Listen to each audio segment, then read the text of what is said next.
And today's guest on the Irish Fitness Podcast, we have Mr. Jason Khalipa.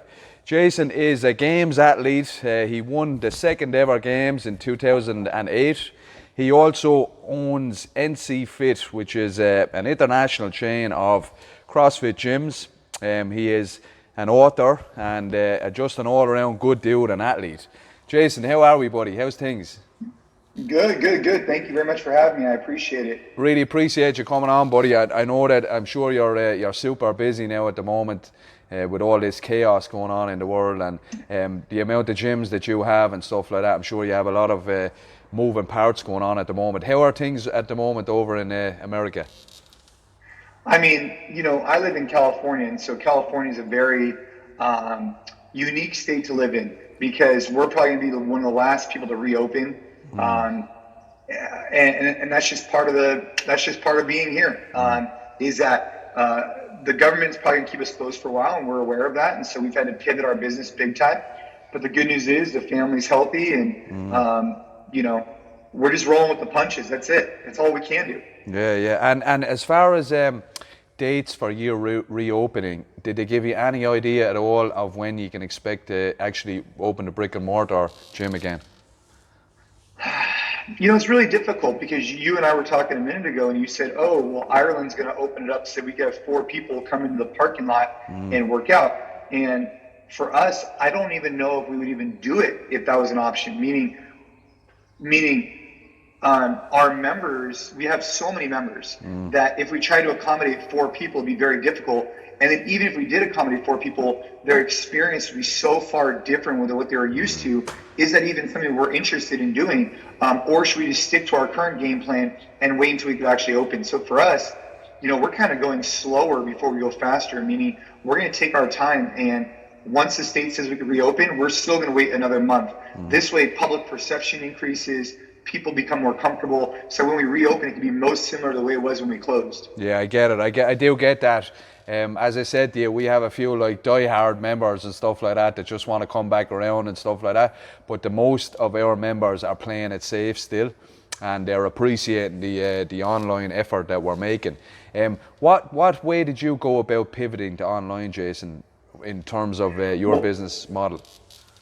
Yeah, so like our business, we already had 3 verticals. We had open to the public, corporate wellness, and then digital. So we already had a digital model. We already had an app. We already had videographers, graphic designers, you name them. We already had the whole shebang. So all we did was pivot from being more business to business, where we put out our coaching tools for gym owners. We put out session plans and programming. Now we pivoted more towards the end consumer. And so for us, we still have Facebook Lives every day for our members, but we also are curating high quality, super high quality, 5-camera, pre-recorded follow-along content with dumbbells. Wow. And that's what we're going to focus on.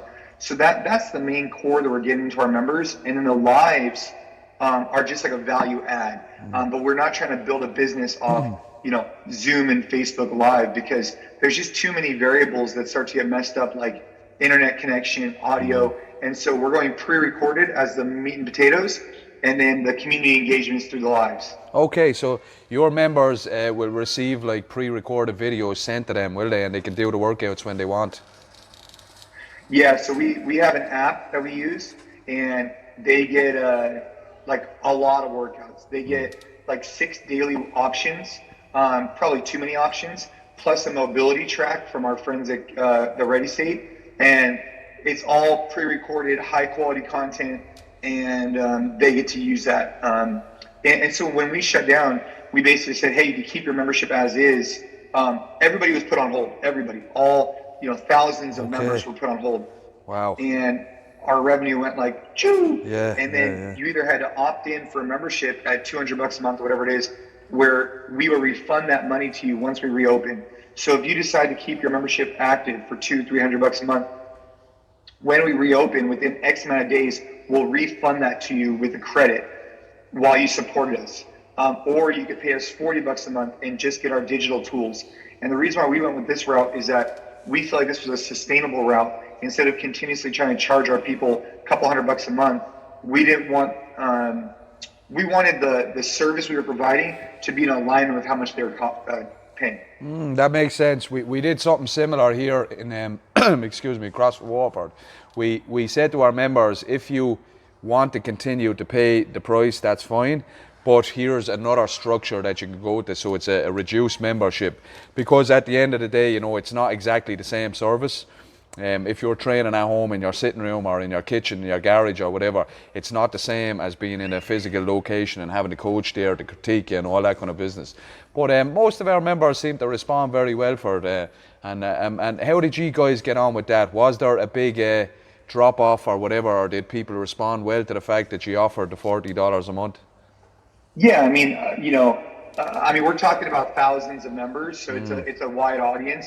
We had hundreds that chose to, opt back into that $200-300 mark, wow, or $200 mark, because if they knew they were going to be with us for a long time, they basically got it for free because they would pay us $200 now, but eventually we would credit them back. But we had most of our people opted in for the $40 a month, and the reason why I'm happy about that is that it lays a framework that if this goes in California until August or September, every month that goes by, they were paying $200 is another month they probably would have canceled. At $40, like you said, it's just a different service offering. Like the market only bears so much for online training versus in-person training. It's just a different service, and so we had to adjust accordingly. Yeah, that makes sense, and I think it's kind of a fair thing to expect everyone to pay full the whole time if they might have, their circumstances may have changed. I'm sure, like us guys over here, the unemployment rate has gone up in California a lot, has it, like with all the places closing? Yeah, I mean, United States looking at 35 million people on unemployment. California, especially where we're at, it's a little unique because many people can work from home. And, like for example, one of our locations is next door to Google. And Google, all the employees can work from home. Or Twitter or Facebook or you name it, every major headquarters is here. So our members, for the most part, have been able to maintain their jobs. But just the economy around us has really shifted. Yeah, it's a crazy time, man. Absolutely crazy time. What kind of advice would you say to gym owners now in this, in this kind of time? What are you thinking in your head, strategy-wise, moving forward? Is there any different plans that you would change when you open back up? Are you keeping things exactly the same from when you closed, or what would you suggest now for the likes of all of us moving forward in this strange time?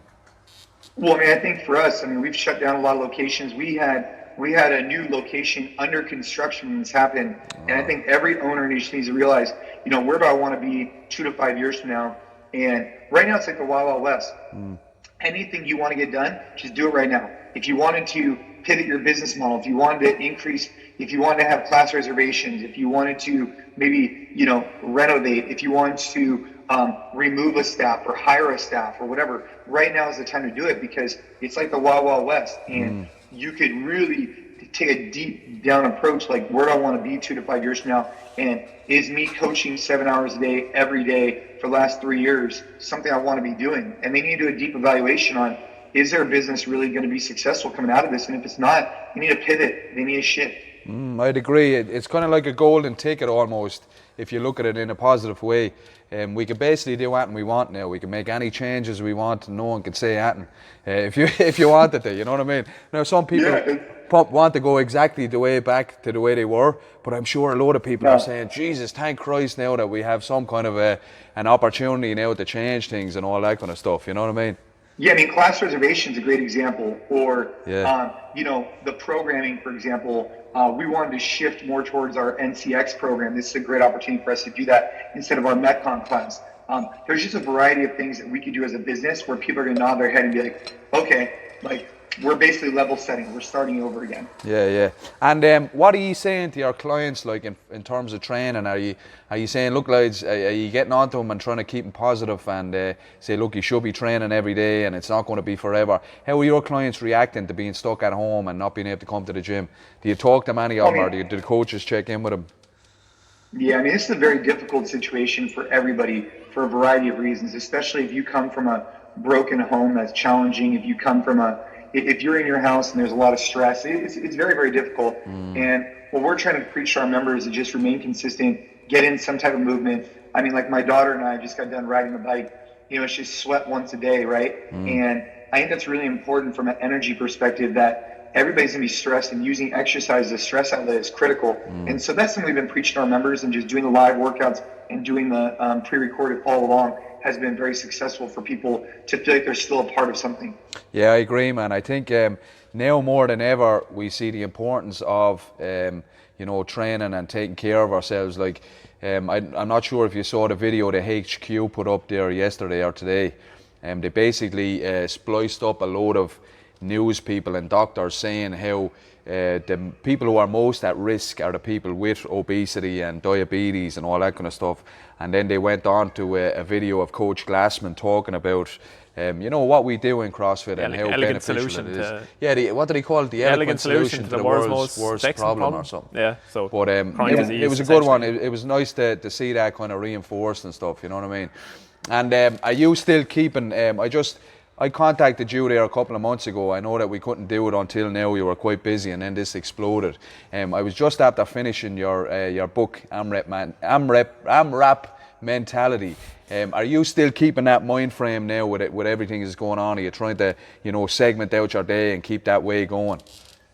Yeah, more than ever, right? I mean, you got to segment it out and prioritize, and then keep getting after it, and keeping those different.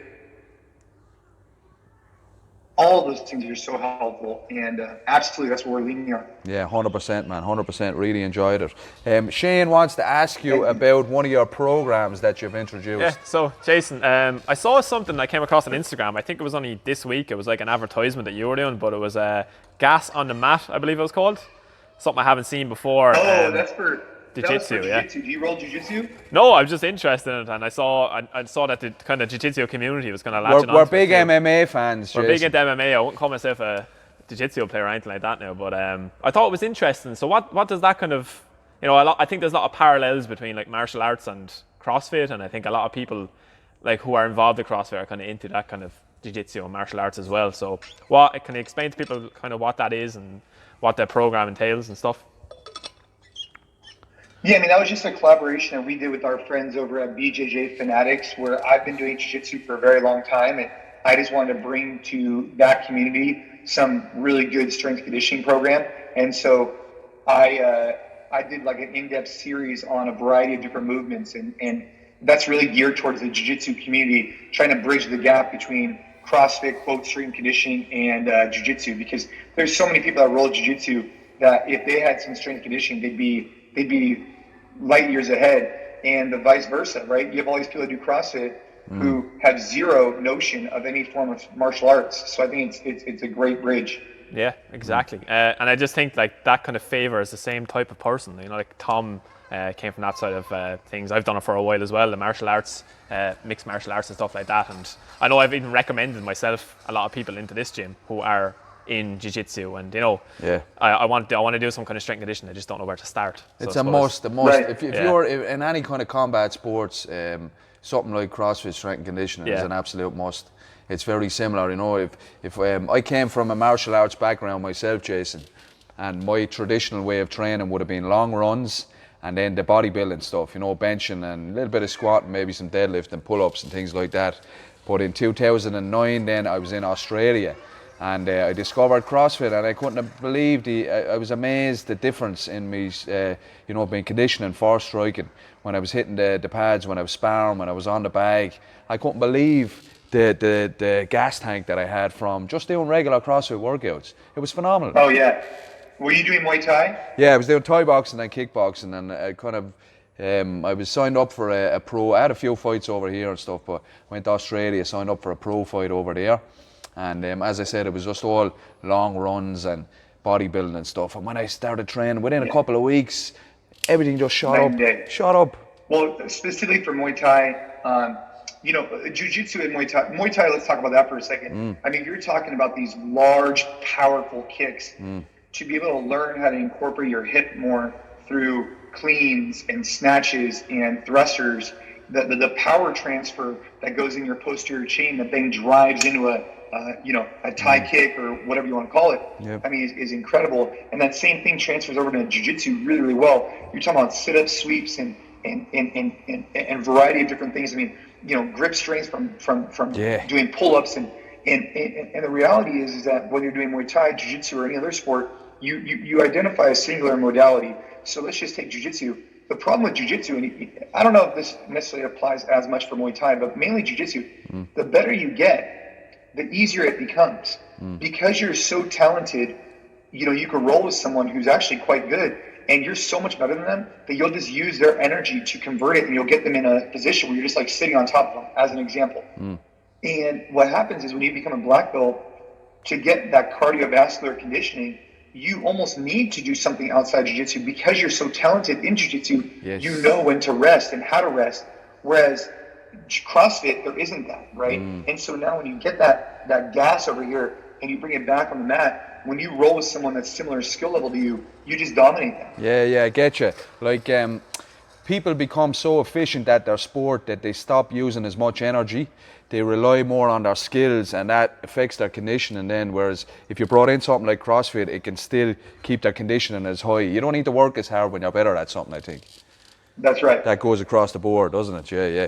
And how's you? What belt are you in Jiu-Jitsu, Jason? Purple. Nice one. You're headed towards the brown, so.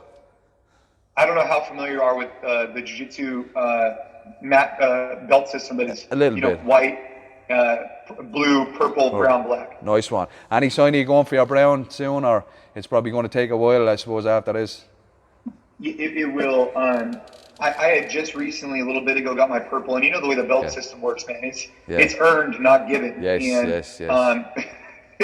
And so it'll take me probably another couple years, especially after this. I haven't been able to roll, so it'll probably take me another 2 years at least, probably till brown belt. Nice one. And do you compete? Do you do competitions? I've competed 3 times. Nice one. Great experience is totally different than CrossFit. Totally different. Yeah, man. Yeah, it's a big difference when someone's trying to strangle you or kick your head off, then just going out onto the floor. And speaking of competitions and CrossFit, any sign of you going into the Masters, do you think? I see you're turning 35 now in October, I believe. What do you think? I will be.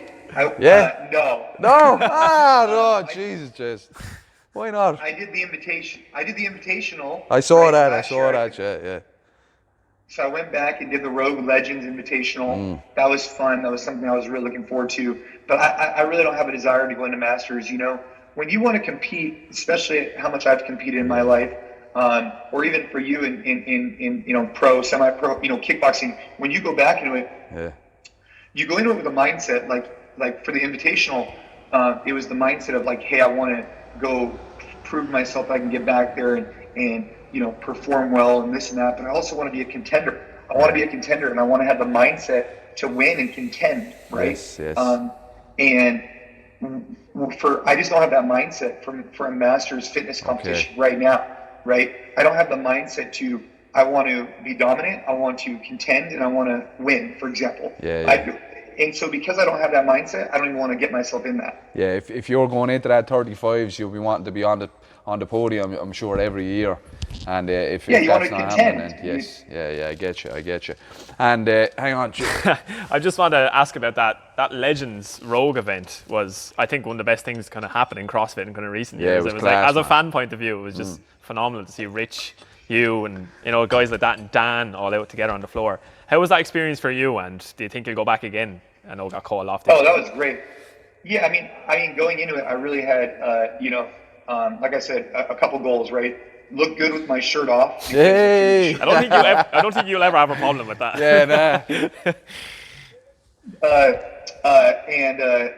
Enjoy the experience, and then also, compete to win. Like be considered a threat in that sense, right? Like, I didn't want to. I wasn't necessarily going in there like, I'm going to go crush the Legends competition. It was more like, hey, go in there and be competitive with these guys, have a good back and forth. And it was a really great atmosphere, really great vibe. I mean, I know my wife, she really enjoyed the experience. It brought back a lot of really good memories. And I don't know if that would ever happen again. Looking back on it, that was something really special. Yeah, and to me, it kind of stood, people will question CrossFit and like longevity and stuff like that of a games competitor. So that kind of stood to me, like you see like Miko Salo coming back and stuff like that. These people are still training and they're not getting any slower. You know what I mean? Like they're still, in regards to like regular population people, not like your Matt Frasers or whoever now, but regular people, you guys are still top of the pile and you're still able to, like we saw Froning do that Amanda workout, which looked like he smashed it looked like the CrossFit Games right now. It wasn't too different. So to me, that was just, from a fan point of view, it was phenomenal to see. And you did look good with your shirt off as well. So. Hey! What does Thank you. What does your training and your nutrition and recovery look like now, Jason? Are you getting it after? I'm sure you're getting after it every day anyway, but do you do like any double sessions, or are you just doing one a day, or what are you doing? Yeah, so right now what I've really been focused on is our NC Go program. So essentially at our business, we have NC Go, which was curated for only dumbbells and a jump rope, and really is designed to be at home anywhere while you're on the go. And it has a fundamental strength workout and then a Metcon. And so it's like, tempo front squats using dumbbells, and then you get into for example, 10-minute AMRAP, for example, right? And so I've really been focused on every day. Our programs are focused on strength and conditioning. I no longer really look for complexity or variance. Like I'm not snatching, I'm not rope climbing, I'm not muscle upping. I'm just focused on the big core lifts, the deadlift, the back squat, the press, and some great conditioning workouts. And that's what's going to build up my program for the rest of my life. Like I'm not really interested in the complexity anymore. I really have no desire to ever do a 1 rep max snatch anymore. I just don't. And I don't really have a desire to go walk on my hands. I can still do it. It's just I'm at a different place in my life where it's not worth the risk or the injury, and it's also not something that I'm like motivated by. I'm motivated to just stay in really good overall shape, pull from the floor, squat, press, and get in this great conditioning so I can keep up and crush my kids in whatever they want to go do. That's awesome, man. I absolutely love what you said there. That's all I think most of us should be focused on, isn't it?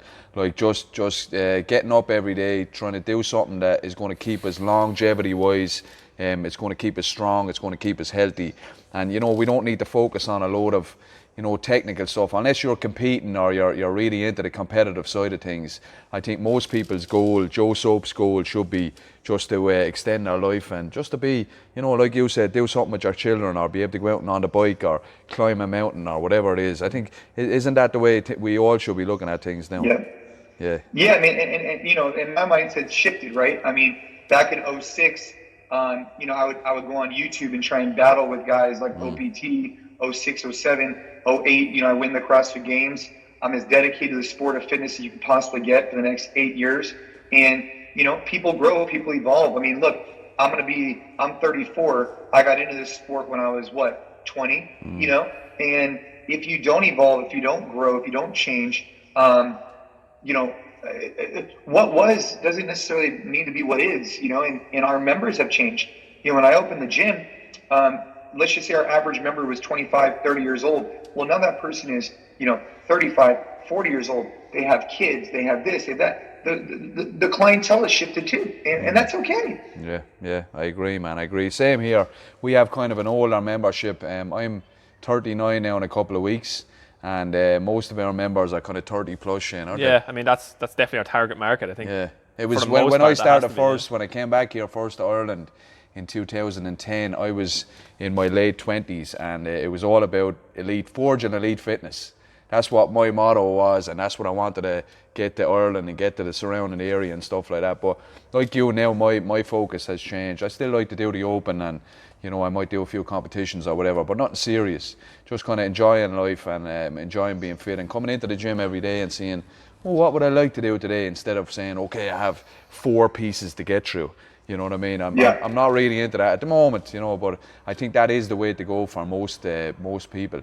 You were talking about the games there as well, Jason. Obviously, you won it in 2008. You were second in 2013 and then third in 14, was it? So you had a load of fantastic moments. Like, I've been watching you since 2009. I think I friended you back on Facebook back in 2009. That's how we have the messenger here now. But you had a great career. What kind of highlights was your most favourite? Or was there any real memorable moments? Obviously the podium was fantastic, but was there any other kind of standout moments for you? Well, I mean, obviously all the podiums, the Team USAs were really, really rewarding. Specifically, the first time we won Team USA in London was I was there incredible. at that. I went to see that. That was a fantastic event. Then, so those were very memorable. I think probably the Team USA was just something that just really stands out to me. Yeah, I mean, over the years, man, I've just been really blessed to meet so many amazing people and compete in so many different places. Like, I competed in New Zealand one time, and my wife, we flew over there, and she was super pregnant, and it was just a really cool experience because we were able to spend that time together before our kids, and we were able to do different things together, and yeah, I mean, I don't know, man. Like, there was this haka in New Zealand that this guy, dude, it was an amazing. You should look it up on YouTube at some point. Just look up like Jason Khalipa haka. Oh, it's amazing. Check that out. Yeah, the Team USA stuff, all the podium stuff. There was a lot of really amazing things, and I think everybody's career, everybody kind of has to play their course, right? And you can't do the same thing forever. And I'm glad that I pivoted when I did, and the sport doesn't owe me anything. The sport was great to me. The community was great to me. And, just moving forward. Yeah, that's awesome, man. Unreal. You had a fantastic career in CrossFit, and now you continue to be kind of a great role model for all those gym owners and athletes as well. We can all look back on the videos and stuff like that and see how well you did, and use you for a bit of inspiration. Jason, I'd like to really thank you for coming on the show, man. We really appreciate you giving up your time. I know how busy you are, and as I said, you're an inspiration to all us guys over here. Would you like to give your Irish fans one last little message, just as a kind of a bit of encouragement in these strange times to get through them? I mean, it's the same encouragement I would give anybody, anywhere in the world, is, right now, it's no better time than ever to get up and start your fitness journey of some type. You can go for a 10-minute walk. You can do anything, and better is better. And don't take it so seriously. Don't beat yourself up over missing a workout. Just every day, be consistent. Do a 10-minute walk, and you're winning. And then use that energy you get, bring it back in your house, and keep that positive mindset through exercise. So I'd say to anybody out there who's not getting off the couch, start with an easy walk. Start with 5 minutes, and you're winning. Right? You don't need to go crush it. And then if you are consistent, just recognize the power of fitness. Fitness could stress reliever, motivator, inspirate. I mean, you name it. So if you're not doing something right now, get up and go get a 10-minute walk. That's the inspiration. Brilliant. Absolute legend. Wise words from a wise man. Jason, thanks again. From me, thank you very much. Shane, would you like to say goodbye to Jason? Yeah, thanks so much, Jason. Yeah, we're kind of fanboying here. Hey! The last half an hour, man. We are, brother. Thanks so much, man. You take care, right? And I wish you all the best. I'm sure you'll come out the other end of this fantastic as usual. And we'll talk to you soon, my friend. All right, thank you. Have a good day. Adios. Boom. He's a legend, isn't he? Yeah, good chat. Good dude. Just a good dude. Just real boom, Yeah. right to the point on everything. But super nice as well. Yeah. What a fucking legend. 2008 Games champion, and then going through all the games over the years. Yeah, he's one of the best. He's one of the standouts in the sport. Like, they say like Mount Rushmore. Yeah. Like, he's on that for CrossFit. Him, Froning, Fraser. We put a few women on there as well, I suppose. Toomey, David's daughter, yeah.